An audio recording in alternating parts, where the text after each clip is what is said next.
Kordell, when was your birthday? Saturday, September 10th. Quite the birthday present for you then, right? Couple of picks and a pick six. Second career two-interception game for you, both involving a pick six. Did that kind of take you back to your first ever game as a Bobcat back at Rodgers in 2018? Definitely gave me a little bit of memories, back then, with Coach Withers. But just like then, Coach Spav called a great play. Everybody was in the right spot. I just took advantage of my opportunity. It was a very tough moment for everybody involved. When Chris Mills took the hit that he did, and we saw both teams kind of come together in support of him. He's your teammate. If you can kind of describe the emotions you were going through seeing your teammate go through what he did. So, Chris, my brother, since he first came in, me and him had a connection. Just like with all the other DBs, we're a family. And, seeing your brother down like that definitely takes a toll on you. So us and FIU just ride together. I God for them. They prayed for us. We prayed as a team. He prayed for our brother. And we thank God that he's okay today. Have you talked to him since? Oh, yes, sir. Chris here today. We FaceTime actually right after the game. Yes, sir. So Chris, he's good. He'll be back with us here shortly.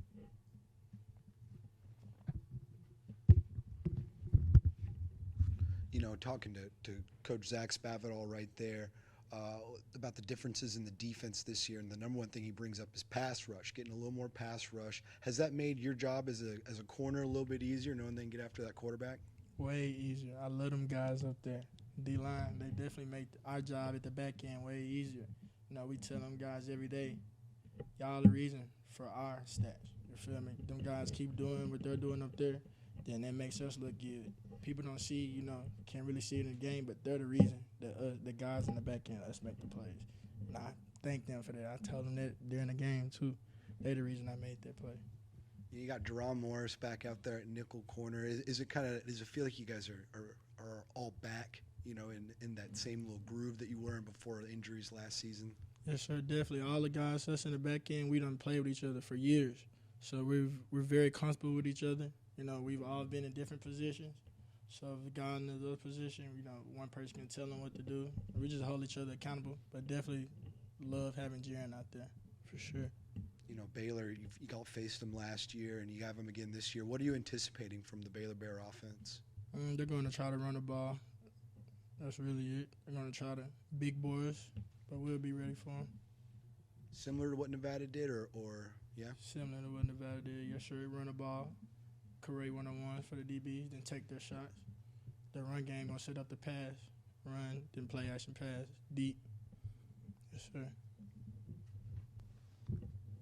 I know you mentioned experience, when it comes to y'all's secondary, but what are some of the other strengths that you feel like y'all's group has? Like I said, secondary, got experience, D-line. Even though we have a lot of transfers, a lot of guys done played college football. So us guys, we know how to play football. And during the spring and fall camp, we just gelled together and made a big brotherhood. And we're just sticking to that. We're just playing for each other. That's it. And just talking about physical traits of some of the guys, whether it's Jay Morris or Chris Mills, and you, what are kind of the strengths of you guys out there on the field? I think it's our mentality and our smarts. We know football. We have football IQ. And if you know football, that'll make your job a lot easier. We have heart, too. No matter the size, we're not worried about how big the other team is. We know what we can do, and we just play with good communication and good heart, believing your brother next to you. We know it'll be a good result at the end. How much does playing, against guys like Marcel Barbie, Javen Banks, and Ashton Hawkins in practice, help you guys get better every day? It helps us a lot. I don't think we'll see another receiving group like that we're going against. I feel like we got one of the best receiving groups in the nation. All of them with Barbie, JB, and Ashton. There's some other guys I didn't mention, but they definitely test us every day at practice, and we appreciate that.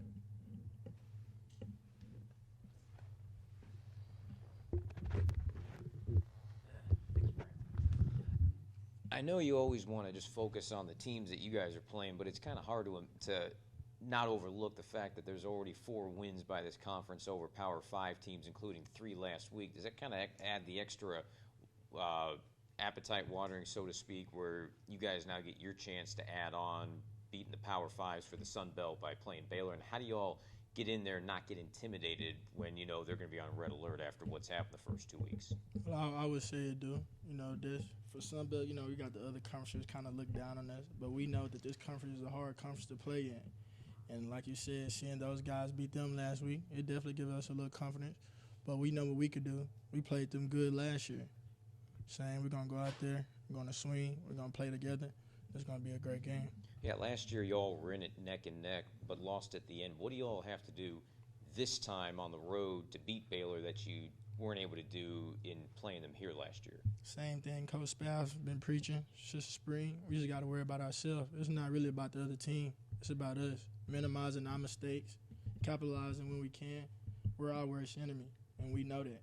I know you had to focus on Florida International last week, but as those scores were coming in with Appy State, with Marshall, and with Georgia Southern, what were you and your teammates, what was going through y'all's minds when you were seeing those three going into those large Power 5 stadiums that hold 100,000 people and going away with wins? What was going through the players' minds when you were seeing those? Yeah, we were seeing that at the hotel and stuff, but it was why not us?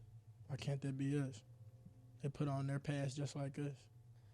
So that's really what it is. We can do the same thing as them, and we're just looking forward to play Saturday. Final question. When I talked to Spavital in July, we were talking about James Madison adding so much to this conference because they were coming in, but how is this, y'all notice this conference kind of increasing its profile with all these teams winning and with all these Power 5s and now the Sun Belt being in the front right now for trying to get one of those major bowl bids and hopefully you guys being able to be the one? It was a good test for us. We like competition. I'm glad they are winning. That's going to put spotlights on us when we play them.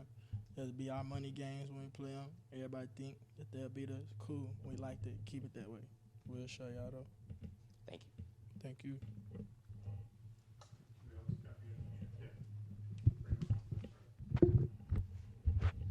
Pro Football Focus put you on their all-defensive team this week at corner.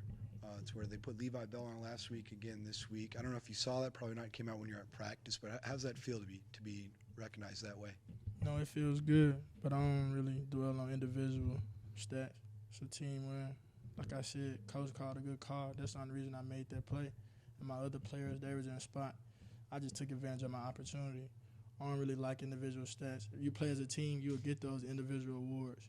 And that's all we try to do is just play together. I play for my brother beside me, and they do the same. We don't really get into the individual, but it makes me feel good, though. Yeah, that play real quick, that pick six, kind of walk us through that. What happened on that play? What went right for you, and how'd that go down? How'd that feel? It went right. Coach Spav got me in the right position to make a play on the ball. I just read the QB. He gave me quick game. Coach J, he took coaches up on our techniques. I felt like I did my technique perfect. I read the QB, and I just broke on the ball, broke on the slant. I can't get caught. I did. Touchdown Bobcats.